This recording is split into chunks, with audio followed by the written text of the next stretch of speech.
দুর্গাপুর গ্রামের শেষ প্রান্তে একটা পুরনো ধ্বংসপ্রাপ্ত বাড়ি দাঁড়িয়ে আছে বহুদিন ধরে।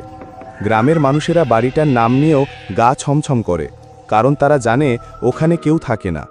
কিন্তু জানালায় মাঝে মাঝে এক নারীর মুখ দেখা যায়। গভীর রাতে বাড়িটার ভেতর থেকে কান্নার আওয়াজ আসে। কেউ কেউ বলেছে তারা শুনেছে আর্তনাদ। কিন্তু এসব গল্পের শুরুটা আজ থেকে 15 বছর আগের এক ভয়ঙ্কর রাত থেকে। তখন বিজয়ানন্দ ছিল গ্রামের সবচেয়ে ভয়ঙ্কর নাম। মানুষ তাকে বলতো তান্ত্রিক, কিন্তু সে ছিল এক নির্মম ত্যাগবাজ। কালো তন্ত্রমন্ত্রে বিশ্বাসী এই লোকটা প্রায়ই মানুষের প্রাণ বলি দিত তার শক্তি বাড়ানোর জন্য। সে সময় গ্রামের মধ্যবিত্ত ঘরের মেয়ে মেঘলা সদ্য বিবাহিত। সরল, শান্ত, হাসিখুশি মেয়েটির স্বামী জয়ন্ত ছিল একজন স্কুল শিক্ষক। তাদের দাম্পত্য জীবন খুব সুখের ছিল, কিন্তু এই সুখ সহ্য হয়নি বিজয়ানন্দের। তার বিশ্বাস ছিল একটা বিশুদ্ধ আত্মা বলি দিলে সে পাবে অমরত্বের শক্তি। এক রাতে বজ্রবিদ্যুৎ খেলে যাওয়ার সময় মেঘলাকে তুলে নিয়ে আসে বিজয়ানন্দ। কেউ কিছু বুঝে ওঠার আগেই মেঘলা উধাও। গ্রামের মানুষ ভয়ে মুখ বন্ধ করে রাখে। জয়ন্ত থানায় গিয়েছিল, কিন্তু পুলিশও তাকে ঘুরিয়ে দেয়, বলে তোমার বউ পালিয়ে গেছে। কিন্তু জয়ন্ত জানত মেঘলা এমন ছিল না। মেঘলার খোঁজ মেলেনি। সেই রাতের পর থেকে বিজয়ানন্দের বাড়ি থেকেও কোনো শব্দ আসেনি। একদিন হঠাৎ সেই বাড়ির জানালায় ধোঁয়া দেখা যায়। আগুন ছড়িয়ে পড়ে চারিদিকে। মানুষ ছুটে গিয়ে দেখে ঘরটা জ্বলছে, কিন্তু ভেতরে কেউ নেই। বিজয়ানন্দের কোনো হদিশ মেলে না। এরপর কেটে যায় বছর বছর। গ্রামের মানুষ ভুলে যেতে থাকে সবকিছু। তবে পুরনো বাড়িটা ধীরে ধীরে ছায়াচ্ছন্ন হয়ে ওঠে। কেউ যায় না সেখানে, এমনকি দিনের বেলাতেও না। আর তখনই শুরু হয় অদ্ভুত ঘটনা। প্রথমে এক শিশুর নিখোঁজ হওয়া, তারপর রাতে মানুষের গলায় চাপ পড়ে ঘুমের মধ্যে। কারো কারো চোখে মেঘলার মুখ, সাদা শাড়ি পরা, চোখ দুটো রক্ত লাল। গ্রামবাসী ভয় পেতে থাকে। ঠিক তখনই শহর থেকে এক পরিবার আসে বাড়িটা কিনতে। তারা কিছু জানতো না। জয়ন্ত গ্রাম ছেড়ে চলে গেছে অনেক আগেই। এখন নতুন লোকেরা এসেছে, স্বামী স্ত্রী ও তাদের একমাত্র মেয়ে রিয়া। আর তখনই প্রেতাত্মার প্রতিশোধ শুরু হয় আস্তে আস্তে। রোদ্দুরে ভরা একটা সকালে শহরের বাসিন্দা সঞ্জয় ও তার স্ত্রী মালবিকা এসে পৌঁছায় দুর্গাপুর গ্রামে। তাদের সঙ্গে ছিল তাদের 12 বছরের মেয়ে রিয়া। গ্রামের শেষ প্রান্তের পুরনো বাড়িটা তারা আগেই দেখে গিয়েছিল। দালাল মারফত খুব সস্তায় পেয়েছে, তাই সিদ্ধান্ত নিয়েছিল এখানেই থাকবে কিছুদিন, শহরের কোলাহল থেকে দূরে। বাড়িতে ঢুকেই প্রথমে রিয়া থমকে দাঁড়ায়। এক অদ্ভুত শীতল বাতাস যেন তাকে ছুঁয়ে যায়, অথচ বাইরে তখন বেশ গরম। বাড়িটার পেছনের বারান্দা থেকে তাকিয়ে রিয়া বলে ওঠে, মা, কে যেন জানালার পাশে দাঁড়িয়েছিল। মালবিকা হাসতে হাসতে বলে, এখানে কে থাকবে রে, এতদিন তো বাড়িটা খালি ছিল। রিয়া কিছু না বলে ঘরে ঢুকে পড়ে, কিন্তু তার চোখে কিছু একটা চেপে বসে, যেন এই বাড়িতে কিছু একটা ঠিকঠাক নয়। সেই রাতেই শুরু হয় প্রথম অস্বাভাবিক ঘটনা। রাত 2টো নাগাদ রিয়া জেগে ওঠে হঠাৎ। ঘরটা ঠান্ডা, জানালা বন্ধ, তবু জানালার কাঁচের ওপারে যেন কেউ দাঁড়িয়ে তাকিয়ে আছে তার দিকে। এক নারী মুখ, রক্ত মাখা, চোখ দুটো জ্বলছে আগুনে। রিয়া চিৎকার করে ওঠে। সঞ্জয় ছুটে আসে, মালবিকাও। আলো জ্বলে ওঠে, কিন্তু জানালায় তখন আর কিছু নেই। সঞ্জয় ভাবে হয়তো মেয়েটার দুঃস্বপ্ন। পরদিন সকালে মালবিকা বাড়ির পেছনের জঙ্গল ঘেঁষে হাঁটতে বেরোয়। সেখানে হঠাৎ সে আবিষ্কার করে একটা গর্তের মধ্যে পুরনো রক্তমাখা শাড়ির কাপড়। কাপড়টার এক কোণে মেঘলার নাম লেখা, সুই করে তোলা সূচিকর্ম। মালবিকা স্তব্ধ হয়ে যায়। সেই রাতেই আবার বাড়িতে কুকুরের কান্না শুরু হয়, জানালায় সাদা ছায়া, রান্নাঘর থেকে ভেসে আসে পচা রক্তের গন্ধ। রিয়া বলে ওঠে, মা, কেউ আমার ঘরে এসে দাঁড়িয়ে থাকে। সে কাঁদে, বলে, আমার প্রাণ নিল, আমি ফিরে এসেছি। কেই ও? কি চায় সে? বাড়ির অদৃশ্য সেই উপস্থিতি যেন জানিয়ে দেয় প্রত্যাবর্তন হয়েছে, প্রতিশোধের শুরু হলো মাত্র। বাড়ির পরিবেশ দিনে স্বাভাবিক থাকলেও রাত নামলেই যেন বদলে যায় সবকিছু। সময় যত গড়াতে থাকে ততই বাড়ির অলিতে গলিতে অদৃশ্য কারো উপস্থিতি টের পাওয়া যায়।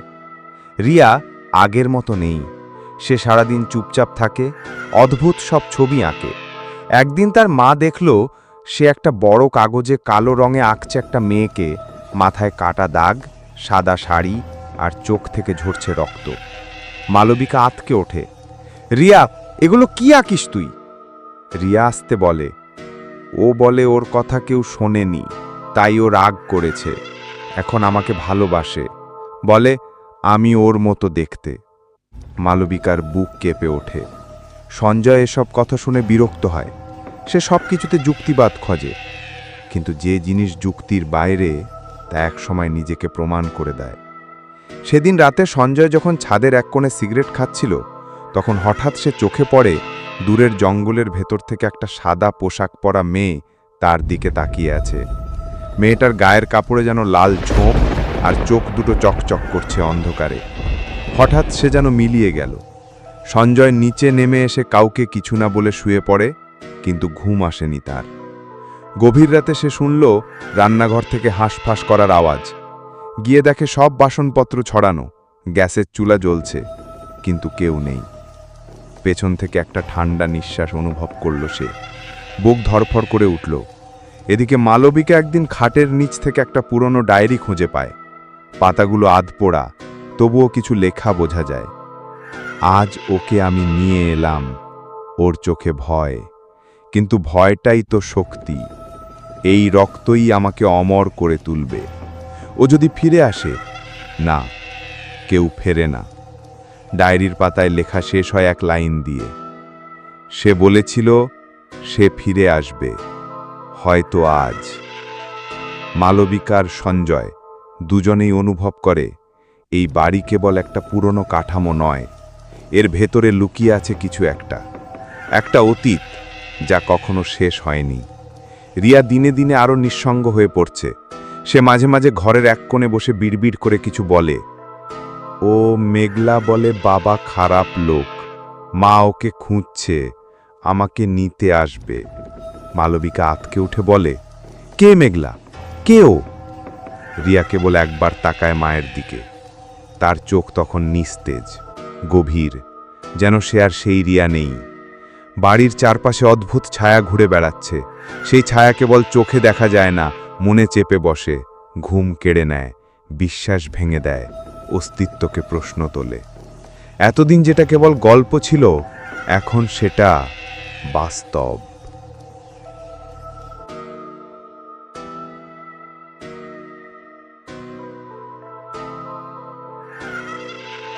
রাত তখন প্রায় 2:30। ঘন অন্ধকারে ঢাকা চারদিক। বাইরে মরা পাতার খসখস শব্দ, মাঝে মাঝে শিয়ালের ডাক, আর বাড়িটার ভেতরে থমথমে নিস্তব্ধতা। ঘুমের মধ্যে হঠাৎ করে উঠে বসে রিয়া। তার চোখ স্থির, ঠোঁটে এক ধরনের অচেনা হাসি। ধীরে ধীরে সে বিছানা থেকে নেমে জানালার কাছে গিয়ে দাঁড়ায়। জানালার বাইরে একটা মৃদু কণ্ঠস্বর ভেসে আসে, রিয়া, রিয়া, আমার দিকে আয়। কণ্ঠটা যেন নারীর, কিন্তু খুব ভাঙা, কষ্টে ভরা। রিয়া কাঁপে না, ভয় পায় না, যেন বহুদিনের চেনা ডাক। সে ধীরে ধীরে দরজা খুলে ঘর থেকে বেরিয়ে আসে। হাতটা যেন কাউকে অনুসরণ করছে, যাকে কেউ দেখতে পায় না। সিঁড়ি বেয়ে সে নেমে যায় নিচে, তারপর খুলে দেয় পুরনো কাঠের সদর দরজা। বাইরে ঘন কুয়াশা, তার মধ্যে দাঁড়িয়ে আছে এক নারী। সাদা শাড়ি, লম্বা চুল, মুখটা ঝুলে পড়া, চোখ দুটো ফাঁকা, যেন গহ্বর।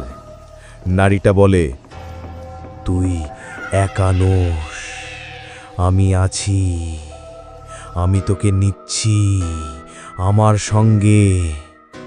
হঠাৎ রিয়ার ঘাড়ে ঠান্ডা একটা স্পর্শ পড়ে। সে অজ্ঞান হয়ে পড়ে যায় দরজার সামনে। সকালে যখন মালবিকা ও সঞ্জয় ঘুম থেকে ওঠে, তখন দেখে রিয়া দরজার সামনে পড়ে আছে। শরীর ঠান্ডা, কিন্তু শ্বাস নিচ্ছে ধীরে। তাকে ঘরে এনে সজ্ঞান করার পর সে কাঁদতে কাঁদতে বলে, মা, ও আমাকে নিয়ে যেতে চায়। ও বলে আমি ওর মতো দেখতে, ওর বাচ্চা নেই, আমি থাকি ওর সঙ্গে। মালবিকা আঁতকে ওঠে। তারা বুঝে যায় বিষয়টা শুধুই কোনো মানসিক অসুস্থতা নয়।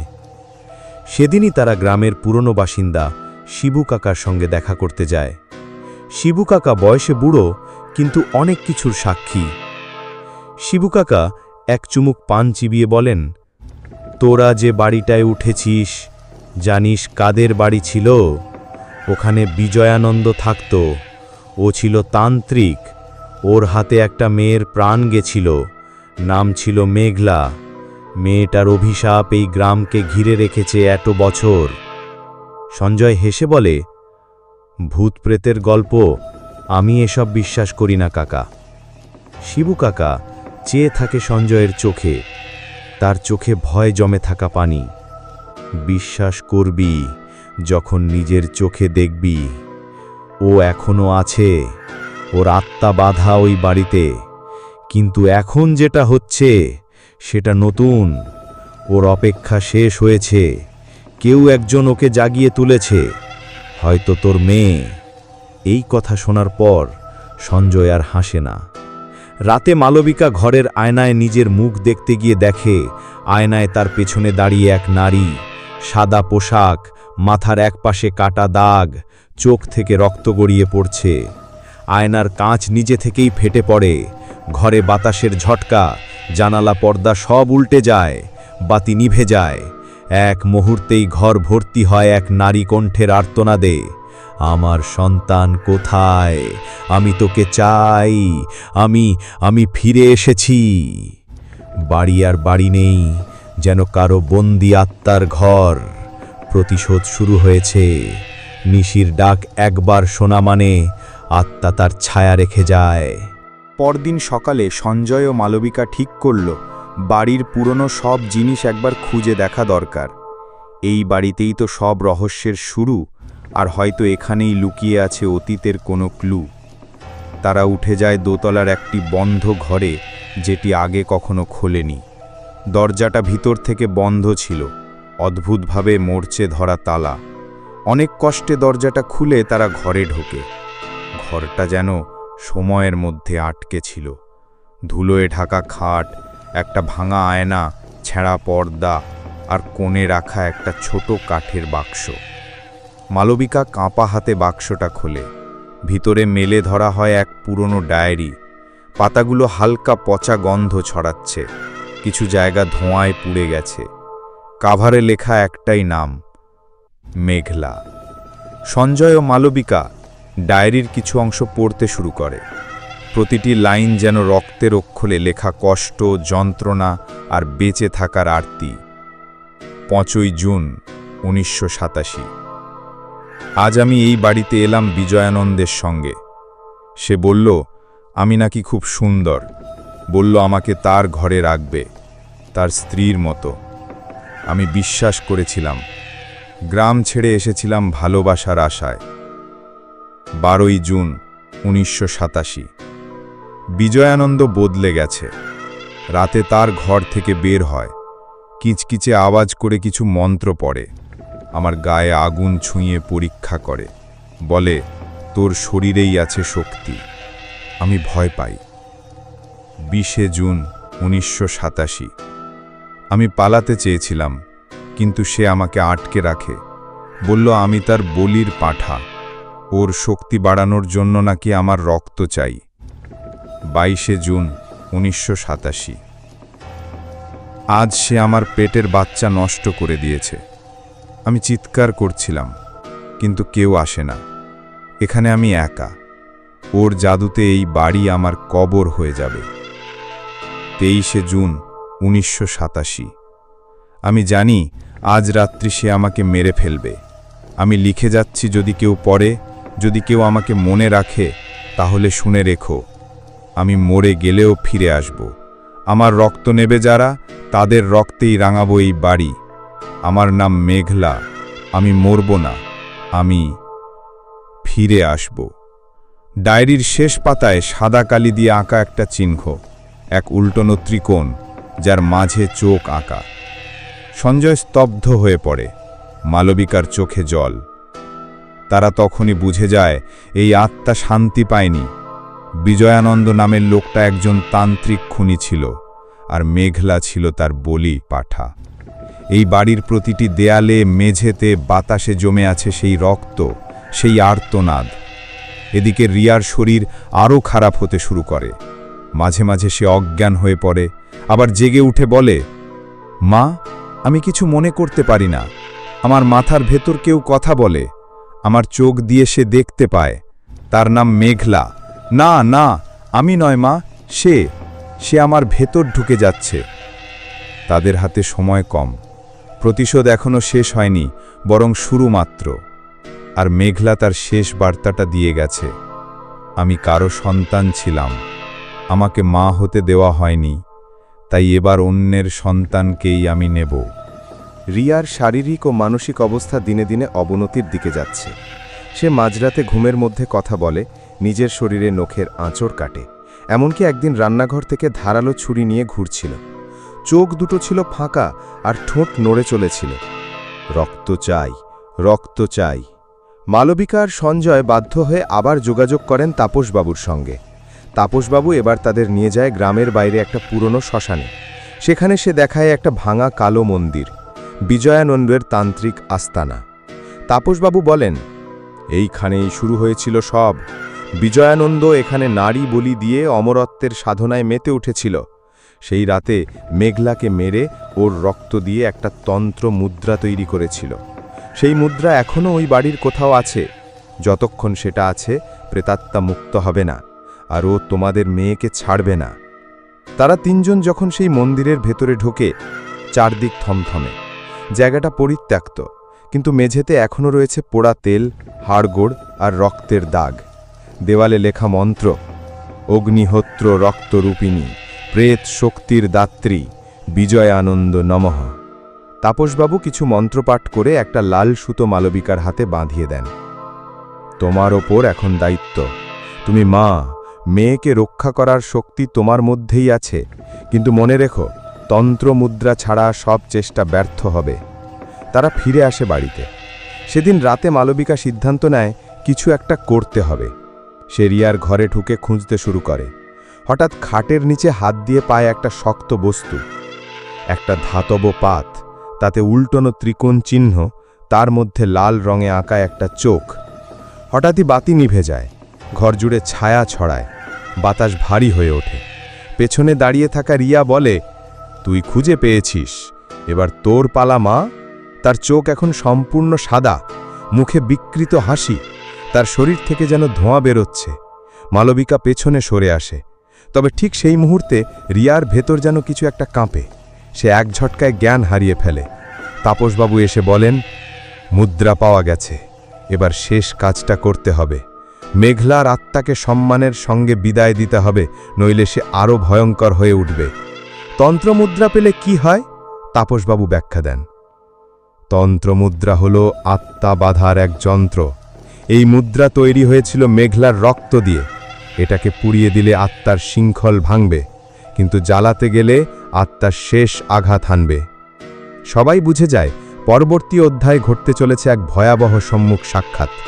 কারণ মেঘলা এখন জানে তার শরীর থেকে তৈরি মুদ্রা আবার তাকে বন্দী করবে, আর সে তা হতে দেবে না। রাত নেমেছে, চারদিক নিস্তব্ধ, আকাশে মেঘ, মাঝে মাঝে বিদ্যুৎ চমকাচ্ছে, বাতাসে যেন কাঁচ ভাঙার শব্দ, অজানা ভয় ছড়িয়ে আছে ঘর জুড়ে।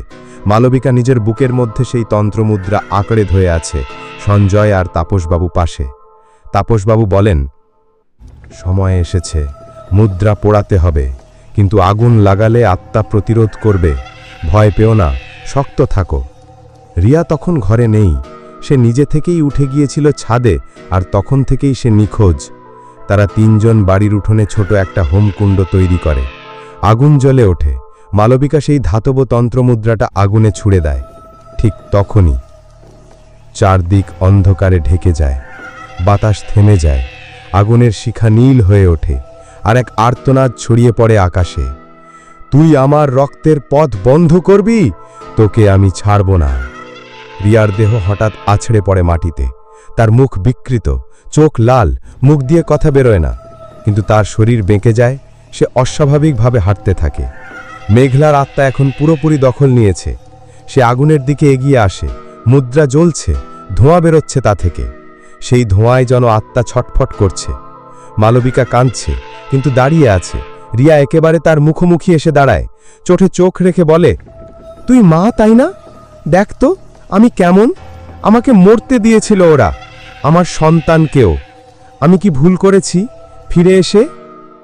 মালবিকা চোখ বন্ধ করে জবাব দেয়, তুই ভুল করিসনি। তোকে অন্যায়ভাবে মারা হয়েছিল, কিন্তু এখন তো আমার মেয়েকে মারছিস। তুই তো মা, তুই কি চাইবি আরেক মা তার সন্তান হারাক? মেঘলার চোখে জল আসে। হঠাৎ সে থেমে যায়। রিয়ার শরীর ক্যাঁপে ওঠে। মেঘলার আত্মা যেন দ্বিধায় পড়ে গেছে। তাপসবাবু তখনই মন্ত্র পড়ে আগুনে আরও ঘি ঢালে, আগুন ছড়িয়ে পড়ে আর মুদ্রা দগ্ধ হয়ে ছাই হয়ে যায়। এক বিকট চিৎকারে আকাশ ফেটে যায়। রিয়ার মুখ দিয়ে ধোঁয়া বেরোয়। সে মাটিতে লুটিয়ে পড়ে। চারপাশ আবার নিস্তব্ধ। রিয়া ধীরে ধীরে চোখ খোলে। সে কাঁপা গলায় বলে, মা, আমি কোথায় ছিলাম এতদিন? আমি খুব ভয় পেয়েছিলাম। মালবিকা তাকে জড়িয়ে ধরে। সঞ্জয়ের চোখে জল। তাপসবাবু গভীর নিঃশ্বাস ফেলে বলেন, মেঘলা বিদায় নিয়েছে, শান্তি পেয়েছে, কিন্তু মনে রেখো, অন্যায়ের রক্ত মাটিতে শুকিয়ে যায় না। সে ফিরে আসে প্রতিশোধের আগুনে জ্বলতে। সেই রাতে আরও কিছু পুড়ে গিয়েছিল। শুধু মুদ্রা নয়, পুরনো স্মৃতি, গোপন অভিশাপ আর এক মায়ের অসীম বেদনা। তবে মেঘলার আত্মা বিদায় নিলেও একটা প্রশ্ন থেকে যায়, বিজয়ানন্দের আত্মা? সে কোথায় গেল? কেউ জানে না। তবে আয়নায় মাঝে মাঝে আজও ভেসে ওঠে এক পুরুষের ছায়া, যার মুখ দেখা যায় না, শুধু চোখ রক্ত লাল। রিয়া এখন পুরোপুরি সুস্থ, কিন্তু মালবিকা আর তাপসবাবু জানেন যা হয়েছে সেটা শেষ নয়। বিজয়ানন্দ এখনও ধ্বংস হয়নি। ওর শরীর পুড়েছে, কিন্তু আত্মা, সে আত্মা নয়, এক শক্তি, এমন এক অন্ধকার শক্তি যা তন্ত্র সাধনায় শতাব্দীর পর শতাব্দী বেঁচে থাকতে পারে। অভিশাপের শর্ত। তাপসবাবু বলেন, এই আত্মা কোনো সাধারণ আত্মা নয়, এটা নির্বাণবিহীন প্রেত। একমাত্র উপায় তাকে নিজের বানানো অভিশপ্ত মণ্ডলে আটকে রাখা। মালবিকা প্রশ্ন করে, কোথায় সেই মণ্ডল? তাপসবাবু কাঁপা কণ্ঠে জবাব দেয়, এই বাড়ির নিচেই। বাড়িটা আসলে একটা যন্ত্র, একটা ফাঁদ। এইখানেই বিজয়ানন্দ নিজের আত্মাকে ফিরিয়ে আনার উপায় তৈরি করেছিল। চূড়ান্ত রাত্রি শুরু হয়। রাত 12টা। তারা নামে বাড়ির বেসমেন্টে, যা বহু বছর বন্ধ ছিল। দেয়াল জুড়ে কালী ও সমান দেবীর ভীতিকর মূর্তি, মাঝে আঁকা একটা বিশাল মণ্ডল, রক্ত শুকিয়ে গাঢ় বাদামি হয়ে আছে। তারা বুঝতে পারে এই মণ্ডলই বিজয়ানন্দের আত্মার কেন্দ্র। এখানেই ওর শক্তি লুকিয়ে আছে। তাপসবাবু বলেন, তোমাকে মণ্ডলের মাঝে দাঁড়িয়ে প্রার্থনা করতে হবে। ওর শক্তি তোমার ভেতর ঢুকবে, তখনই আমি ওকে ছিন্ন করতে পারব।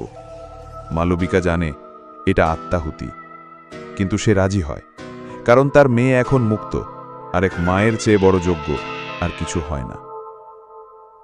বিজয়ানন্দের আত্মা ফিরে আসে। হঠাৎ বেজে ওঠে মেঝের নিচ থেকে ভেসে আসা শব্দ, মালবিকা, তোকে দণ্ড দেব, তোর সন্তান দিয়ে তোকে ভেঙে ফেলব, আমি ফিরে এসেছি। ধোঁয়ার মধ্যে গড়ে ওঠে বিজয়ানন্দের শরীরহীন ছায়া।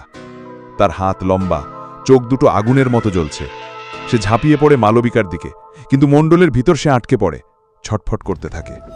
মালবিকা তখন চোখ বন্ধ করে মন্ত্র পাঠ করে। তাপসবাবু মণ্ডলের চারদিকে ঘি ছিটিয়ে আগুন ধরিয়ে দেন। আগুন ঘিরে ফেলে বিজয়ানন্দকে। সে আর্তনাদ করে, আমার সাধনা, আমার অমরত্ব, আমি হারব না।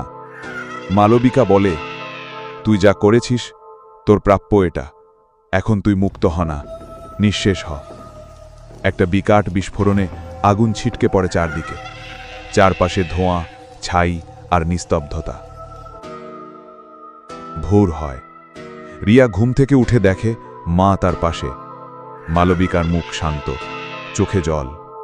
তাপসবাবু শান্তভাবে উঠে দাঁড়ায়। বিজয়ানন্দ শেষ, তার আত্মা মণ্ডলেই পুড়ে গেছে, আর কোনোদিন ফিরবে না। শেষ দৃশ্য। বছরখানেক পর মালবিকা আর সঞ্জয় রিয়াকে নিয়ে অন্য শহরে চলে গেছে। নতুন জীবন, নতুন স্কুল, নতুন স্বপ্ন। তবে মালবিকা জানে ভয় সবসময় অন্ধকারে থাকে না, মাঝে মাঝে আলোয় এসেও দাঁড়িয়ে থাকে। তবে সে জানে সে এক যুদ্ধ জিতেছে, এক মা হয়ে, এক নারী হয়ে।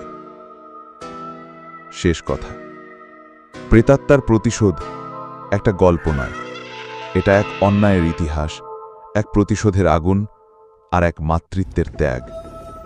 ভূত আসলে শুধু ছায়া নয়, ভূত আমাদের সেই কাজের প্রতিফল, যার বিচার কখনো সময় মতো হয় না, কিন্তু কখনো না কখনো হবেই। গল্পটি যদি আপনাদের রক্ত ঠান্ডা করে দিয়ে থাকে তাহলে একবার লাইক দিতে ভুলবেন না, আর আপনার আশেপাশের সাহসী বন্ধুদের সাথে শেয়ার করে দিন যদি তারা সাহস করে অন্ধকারের মুখোমুখি হতে পারে। আপনারা অবশ্যই কমেন্ট করে জানান গল্পটি কেমন লাগলো, আর এমন আরও অজানা অশরীরী আতঙ্কের গল্প পেতে হঠাৎ ভূতের দেখা .com চ্যানেলটি সাবস্ক্রাইব করে পাশে থাকুন। আর মনে রাখবেন, রাত যত গভীর হয় অন্ধকার ততই জীবন্ত হয়ে ওঠে। হয়তো আপনার পাশেই এখনো দাঁড়িয়ে আছে সেই ছায়াটা, শুধু চোখ ফিরিয়ে একবার দেখুন। ধন্যবাদ সবাইকে। অন্ধকার আপনাকে দেখছে।